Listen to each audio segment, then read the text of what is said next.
melted butter, frozen red onion, diced chicken until half cooked. Okay, now I've got this bag of chopped up baby potatoes, baby herby potatoes, and they got a little bit of butter in there so it will help with the cooking. And we'll see how that, and we're just gonna partially cook those through. As we do. I like to add some frozen vegetables in there because I like my veggies. Just before we do the sauce, mix those in.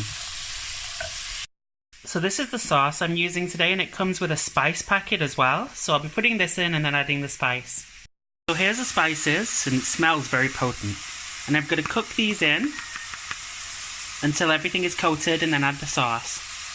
Added the Thai green curry sauce. You see it's nice and thick. I'm going to add some coconut milk as well, some low-fat coconut milk, and mix that through.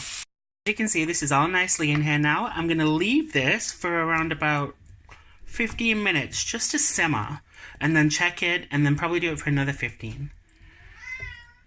So this is bubbling. I'm going to turn this down to a medium heat, and I'm going to put the lid on, and I'm going to leave this for around about 20 minutes now, and then come back and check it. Guys, so you see how this is thickened up so nicely. Look at that. Look at that. I'm so looking forward to this since I've been fasting all day. Oh, now I'm going to check it, the potatoes and everything, make sure it's all cooked, and then I'm going to serve up and show you guys. Alrighty, so this is cooked really nicely. I'm just going to leave this to simmer for a second while I get a bowl. There goes the timer. I'm going to simmer for a second while I get a bowl, serve up, and I'll show you guys the final result. Here you go, guys. Potato Thai green curry. Who wants a bite? You want some? With vegetables and chicken. Delicious.